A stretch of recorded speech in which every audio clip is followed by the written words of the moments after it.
O Brasil vai virar uma Venezuela? O Brasil vai virar Cuba? Vai virar Argentina? Nós vamos viver em uma ditadura do PT? Calma aí, amigão, calma. Uma Venezuela a gente com certeza não vai virar e hoje você vai entender o porquê. Agora, se a gente vai viver em uma ditadura do PT, aí a conversa é outra. Mas aí eu te pergunto, se o Partido dos Trabalhadores tem a intenção de se tornar um regime autoritário, a quem mais interessa isso? Ou melhor, quem vai financiar toda essa brincadeira? Será que a formação de uma ditadura do Partido dos Trabalhadores é real? Veja, é extremamente comum ouvir elogios de militantes do PT a regimes autoritários do exterior. As alianças com Cuba são históricas, não à toa Lula já chegou a dizer que Fidel Castro foi o maior de todos os latino-americanos. Elogios à Venezuela e alianças estratégicas também são recorrentes. Apoio à postura internacional anti-imperialista de países como o Irã e Coreia do Norte também fazem parte da agenda petista. Porém, os caminhos possíveis para a instalação de um regime autoritário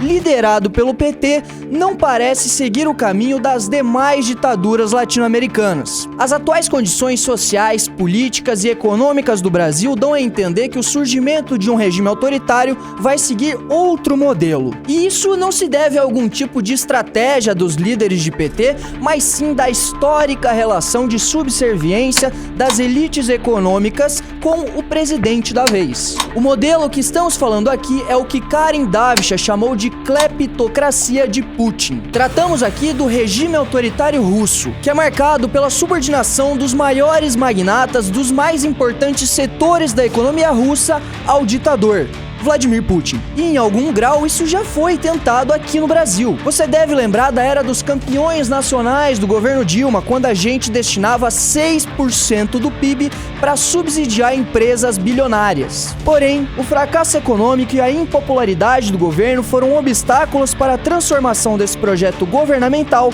em uma política de Estado que consolidava a cleptocracia como regime político brasileiro. Mas claro, temos que ter em mente as imensas diferenças históricas, culturais, sociais e econômicas entre Brasil e Rússia. Uma delas, por exemplo, é o rechaço à agenda LGBT na Rússia, enquanto no Brasil existe a promoção dela. Inclusive, o impacto da ideologia de gênero no Brasil é algo extremamente importante para a formação dos nossos próprios oligarcas. Mas bora comigo para entender isso aí.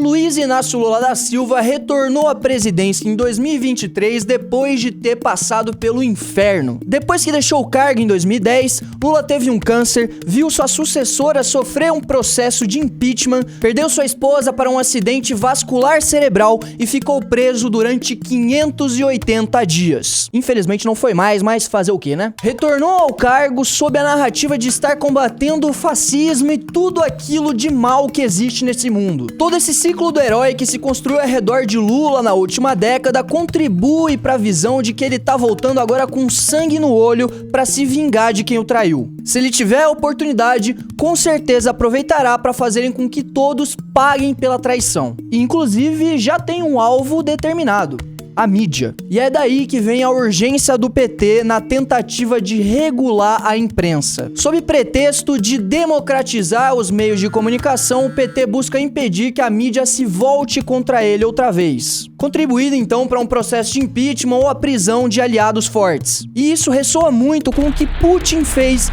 no início do seu primeiro mandato: recompensar canais de comunicação que repetem como papagaios aquilo que os donos do poder querem que o povo ouça. Enquanto isso, se persegue figuras midiáticas que não se curvam perante as vontades do Poder Executivo Federal. Nessa lógica, tudo que prejudica o governo é mentira, e tudo que contribui para atingir o seu projeto de poder é verdade. Outros setores como infraestrutura, energia, commodities, minério, exploração de petróleo também são alvos dessa cooptação. Empresários como Rubens Ometo já rondam o governo buscando contribuir para sua agenda ideológica.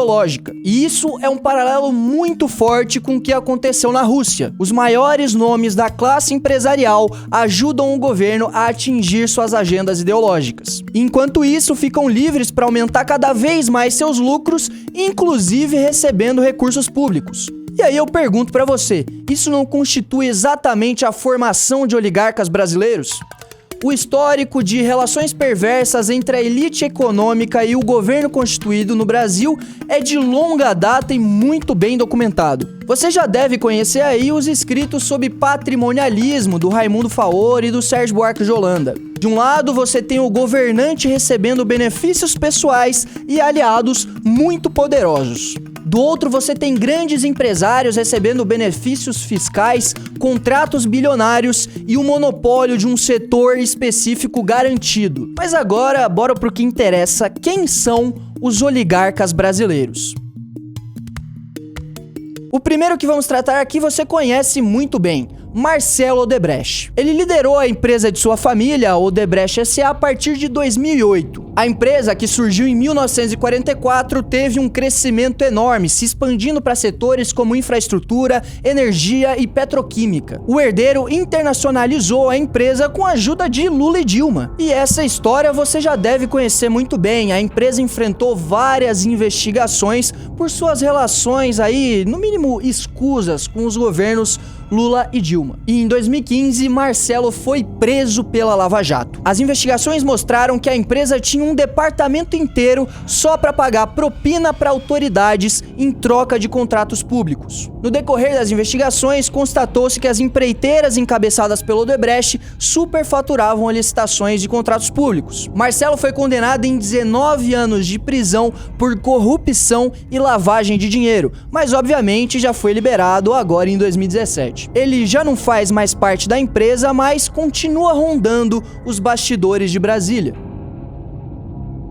O próximo oligarca você conhece muito bem também: Eike Batista. E não, antes que me perguntem, ele não é parente meu ou qualquer coisa do tipo. Ele ganhou destaque lá nos anos 2000 por seus negócios em diversos setores, especialmente na exploração mineral e energética. No auge da sua fortuna, em 2012, Eike chegou a ser considerado o 7º homem mais rico do mundo pela Forbes. O empresário foi muito próximo do governo brasileiro em toda a sua carreira. Recebeu financiamento do BNDES e teve tratamento privilegiado pelo estado do Rio de Janeiro. Chegou a ser chamado por Lula de o cara do Brasil. Porém, como você já deve saber, ele foi condenado a 30 anos de prisão por ter pago 16 milhões de dólares de propina ao ex-governador do Rio de Janeiro, Sérgio Cabral. Sim, aquele mesmo vagabundo que também estava envolvido em vários esquemas com o Odebrecht e que foi preso, mas hoje já tá solto brincando de influencer digital. O outro empresário que vamos tratar aqui é importantíssimo, você precisa gravar esse nome: Rubens Ometo. Ele é conhecido por ser o fundador do Conselho de Administração da Cosan, um dos maiores conglomerados empresariais do Brasil. Ometo fez sua fortuna no setor sucro-alcooleiro. Porém, ao que se refere à sua relação com o governo, o empresário teve forte presença em setores que são mediados pelo governo, como energia e transporte. A Raízen Energia, por exemplo, uma de suas empresas, é a maior produtora de etanol do mundo. A Rumo Logística, outra empresa do grupo Cosan, tem concessões para operar ferrovias concedidas pelo governo. Em 2014, ele foi investigado pela Lava Jato por suspeitas de corrupção em contratos com a Petrobras. Rubens Ometo é hoje o mais novo preferido de Lula. Ele foi o maior doador de pessoa física no pleito de 2022. No total, ele investiu 7,4 milhões de reais em candidaturas, sendo 1 milha só para o Partido dos Trabalhadores. Ometo foi o primeiro empresário a ser recebido por Lula no Planalto para tratar sobre planos bilionários para a Cosan. Além disso, o empresário foi o único com presença VIP na 7ª cúpula do CELAC lá na Argentina.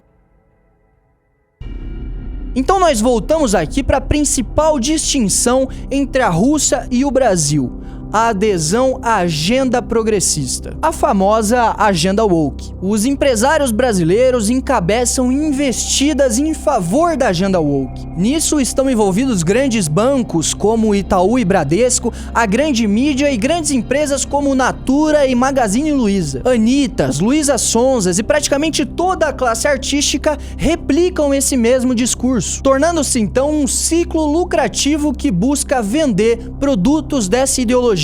E claro, com muita injeção de dinheiro público através de programas de incentiva a cultura, como a Lei Rouanet, por exemplo. Esta é a principal distinção entre o modelo Estado-oligarca da Rússia com o do Brasil. No país eslavo, a agenda é definida pelo Kremlin. Já no país tupiniquim, o Planalto é refém da ideologia dominante no pensamento da elite econômica brasileira. Mas como que isso se tornou tão presente no mundo corporativo? Apenas 3 letras. ESG, uma sigla em inglês que significa governança social e ambiental. O mercado segue os incentivos do jogo para lucrar. Assim, para obter controle social das empresas, basta definir quais são as regras do jogo. O ESG é a forma como a esquerda encontrou para fazer isso. Hoje, a Braskem, uma petroquímica de alcance global, já vem utilizando o pronome neutro em suas comunicações oficiais. Nos Estados Unidos, empresas sediadas onde o aborto é proibido pagam o transporte de funcionárias que queiram fazer aborto em outros estados. Existe até um índice de equidade racial empresarial, que tem como adeptos a Renault e a Ambev, por exemplo. A esquerda de hoje não busca mais a revolução do proletariado. A esquerda de hoje é aquela ligada a Marcuse, que busca a revolução cultural, a revolução dos costumes. Além dos empresários já citados, vale citar aqui figuras como Marisa Moreira Salles, Maria Alice Setúbal, Cândido e Teresa Bracher ligados ao Itaú, Pedro Passos e Fábio Barbosa ligados à Natura. Veja, a formação de oligarquias aqui no Brasil não seguirá precisamente o modelo russo. Porém, é inegável o desejo do governo de controlar grandes corporações para seguir seus desígnios ideológicos. E isso se dará nos moldes brasileiros, dentro do seu próprio contexto social e histórico. Tudo isso nos permite desenhar uma expectativa real do que está por vir. A sanha autoritária do Partido dos Trabalhadores. Esse vídeo aqui foi uma adaptação de um dos relatórios do Clube MBL, então eu peço para você que entre no link e assine o clube, porque tá, ó, fino do fino.